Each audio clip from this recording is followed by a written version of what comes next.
Good evening. A winner is a dreamer who never gives up, once said by Nelson Mandela. Welcome to BMZ News Live, presented by Al Hilal Hospitals and Medical Centers English News. Myself, Shana Sultana, joining you with the daily news updates.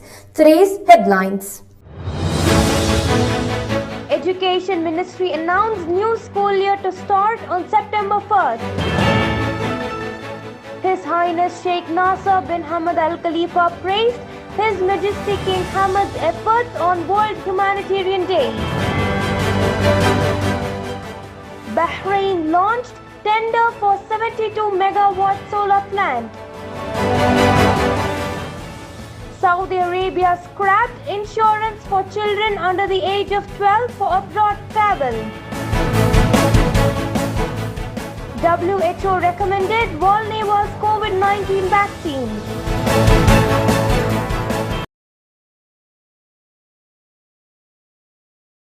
Today's news in detail.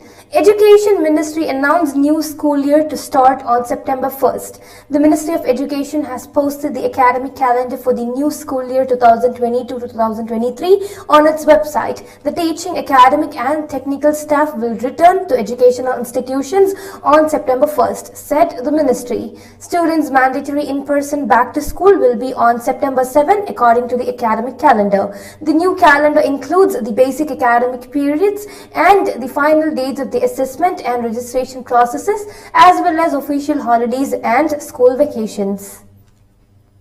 His Highness Sheikh Nasser bin Hamad Al Khalifa praised His Majesty King Hamad's efforts on World Humanitarian Day. Representative of His Majesty the King for Humanitarian Works and Youth Affairs, His Highness Sheikh Nasser bin Hamad Al Khalifa praised the humanitarian role of His Majesty King Hamad bin Isa Al Khalifa. His Highness noted that Bahrain's keenness to provide relief to the needy countries and enhancing mutual respect among citizens and residents. This came on the occasion of World Humanitarian Day, which celebrates great humanitarian efforts across the globe. Bahrain launched tender for 72 megawatt solar plant. Bahrain has launched its tendering process to award a 20-year contract for local of international bidders to build, own, operate and maintain grid-tied solar photovoltaic PV power panels with the maximum capacity of 72 megawatt in multiple premises in Sakir, south of the kingdom. The tender was launched by Bahrain's Ministry of Electricity and Water Affairs as it seeks to build solar panels in the Bahrain International Circuit, University of Bahrain, Bahrain International Exhibition and Conventional Center and Al Dana Amphitheatre. The solar panels are to be built on the rooftops, car park shades, electric vehicle EV charging stations and ground of the organization's facilities. Al Hilal Hospitals and Medical Centers, Bahrain's COVID updates. COVID updates brought to you by Al Hilal Hospital and Medical Centers.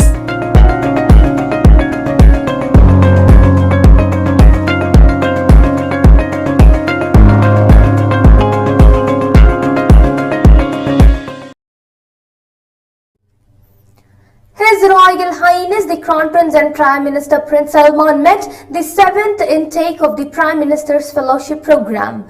His Royal Highness the Crown Prince and Prime Minister meets with the 7th intake of the Prime Minister's Fellowship Programme. His Royal Highness Prince Salman bin Hamad Al Khalifa, the Crown Prince and Prime Minister, yesterday met with the 7th intake of the Prime Minister's Fellowship Programme at Gudaibiya Palace. His Royal Highness commended the efforts of public sector professionals who drive for the kingdom's progress and prosperity in line with the goals of comprehensive development led by His Majesty King Hamad. His Royal Highness the Crown Prince and Prime Minister commended the projects and ideas worked on by the fellows during their year-long program and noted the importance of utilizing the skills and experiences they have gained to further strengthen public sector efficiency. Education Minister issued edict on establishing foreign nursery. Education Minister Dr. Majid bin Ali Al Naimi has endorsed an edict on establishing a foreign nursery called Little Scholars Nursery for children aged below 4. The edict stipulates that the nursery shall adhere to the provisions of Decree Law 25 of 1998 regarding private educational and training institutions and the regulations in force in the kingdom. The nursery Treasury shall be committed to the number of children authorized by the Education Ministry in its current building, collect the fees approved by the Ministry and not raise them or add any other fees except after obtaining a written approval from the Ministry. NIHR launched Fellowship Research Program. The 9th edition of the Fellowship Research Program in Human Rights has been officially launched. The NIHR, National Institution for Human Rights, is holding the program for trainees from the University of Bahrain as well as the FORSA scheme, which is run by the Ministry of Labour. This institution will deliver lectures and workshops related to human rights as part of the training program, which also features field trips to official entities to learn about books and publications at their libraries. Participants will be trained on how to hold public events. They will be involved in events organized by the institution. Now we shall go for a short commercial break.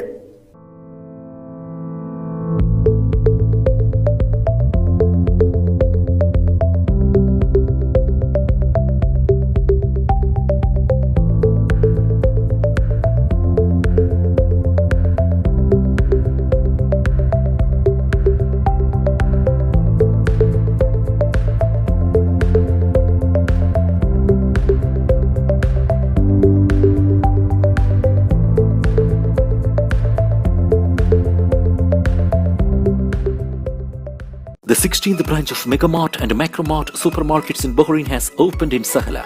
The best offers are available to the customers at affordable rates. Everyone is welcome. During and around the opening day, a variety of fish including salmon, meat and dairy products, roastery, frozen items, food and non-food items, groceries, fruits and vegetables, electronics, garments and ready-to-eat food items are available to the customers at affordable rates. Hearty welcome to all. Megamart and Macromart, your favorite shopping destination. Welcome back. Foreign Minister chaired National Committee on Prohibition of Weapons of Mass Destruction meeting. The inaugural meeting of the National Committee on the Prohibition of Weapons of Mass Destruction was held yesterday at the Ministry of Foreign Affairs.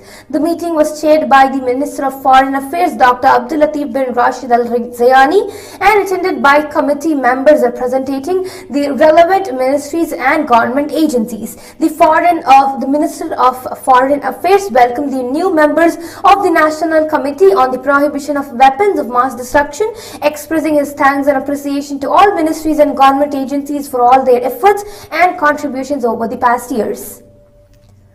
Information Minister expressed pride in Bahraini competencies contributions to academic research.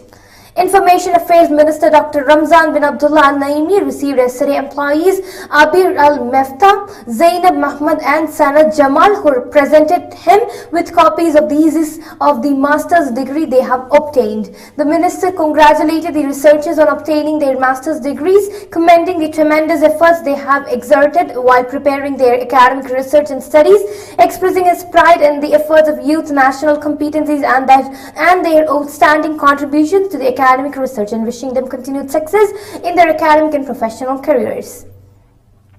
Capital Governorate discussed traffic plan for return to schools.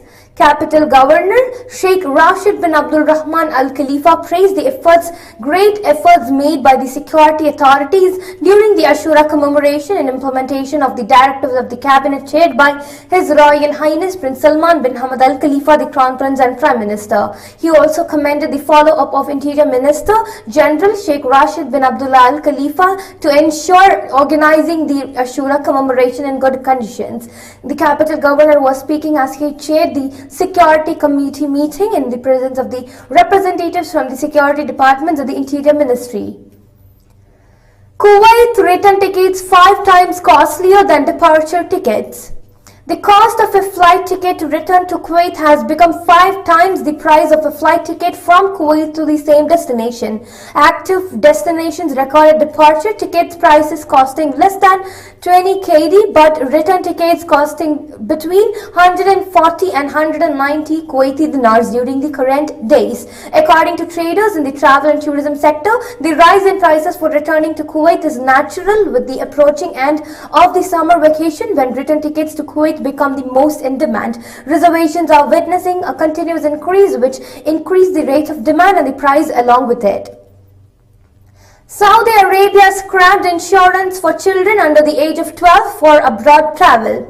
The General Directorate of Passport Jawazat clarified on Thursday that those under the age of 12 are not required to obtain an insurance policy against coronavirus for traveling abroad. In a statement, the Jawazat cited the requirements for the travel of Saudis abroad. It emphasized that the validity of the passport of Saudis who intend to travel to non-Arab countries must be more than 6 months, while the validity of the passport should be more than 3 months for traveling to Arab countries. As for citizens who travel to other GCC countries, GCC states, the validity of their national ID card must be more than 3 months. The original ID card and family registry must be produced for the travel. The national identity is a mandatory requirement to issue or renew passport for dependents of 12 years and above, and whoever has a valid passport can travel outside the Kingdom of Saudi Arabia without the need to record biometrics in automated systems.